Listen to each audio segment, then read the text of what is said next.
facing as a nation. And I admire her fortitude and her hard work and her dedication as the Vice Chairman of the Republican Conference. Madam President, 99 days ago, Joe Biden took the oath of office. We were there. He gave an inaugural address. He said, quote, "With unity, we can do great things."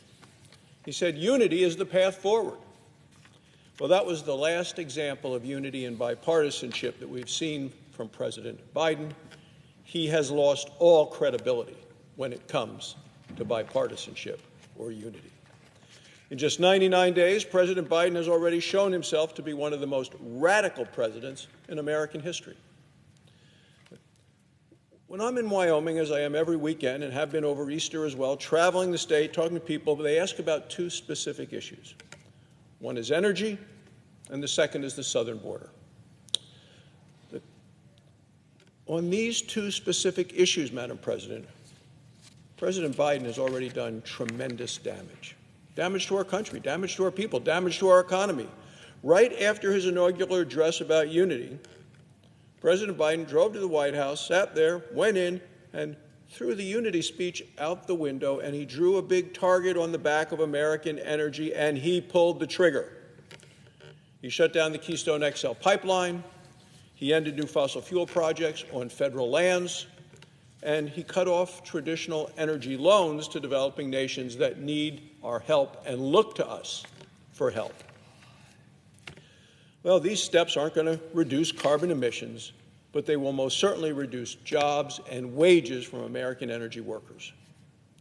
Also on his first day, President Biden flipped on the big green light switch on our southern border. He sent out the word, laid out the welcome mat, and people from around the world came illegally to the United States. He stopped construction on the border wall, and he ended a policy that was successful, and the policy was that known as the Remain in Mexico policy.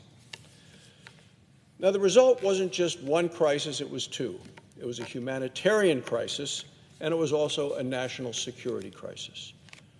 It's a national security crisis because 2/3 of the Border Patrol agents, and I went to the border and went with a number of Republican senators and went on a midnight patrol with our border agents, and they told us that 2/3 of the Border Patrol agents are unable to do their jobs and keep us safe, unable to be there to enforce the law. And they said that so far, people have come into the country illegally from 56 different nations. The whole world knows the border is open.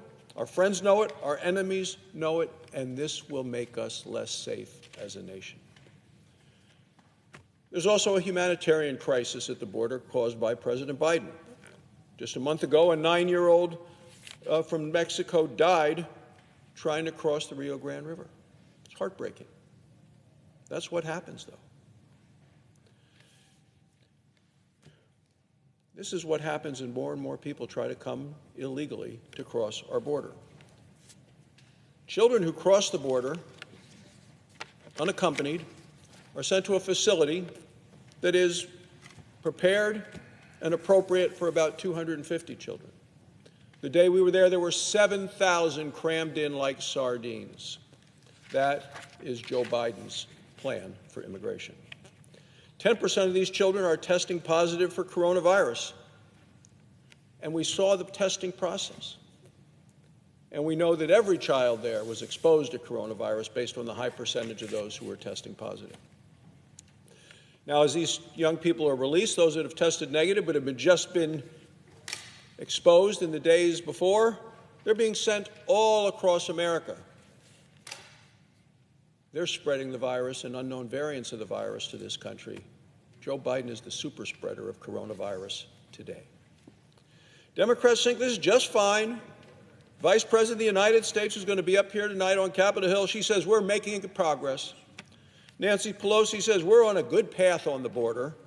Homeland Security Secretary Mayorkas says the border is secure and closed, even though he has also said this is the worst case in 20 years for young people, and we are on a path for up to 2 million illegal immigrants coming across the border this year. The White House refuses to use the word crisis. In fact, when the president and his press secretary have accidentally called it a crisis, and they both have done that. The White House issued a correction. They said, no, not a crisis, only a challenge. Madam President, who do they think they're fooling? 2 million illegal immigrants this year. It's not a challenge. It's a crisis. It is chaos at the border. It is catastrophic. 99 days ago, none of this was happening. For 99 days, Republicans in the United States Senate have repeatedly looked for common ground with President Biden and the Democrats. We've stood for American energy. We worked to secure the border. Yet for 99 days, those efforts have been blocked by President Biden and a Democrat majority, which is hardly a big majority when it's 50-50, which we would think would be a mandate to move to the middle. Well, President Biden still has 1,000 days or so left in his term.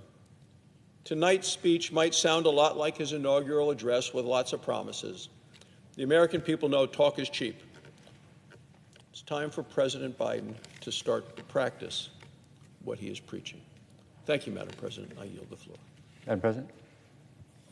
Senator from Ohio.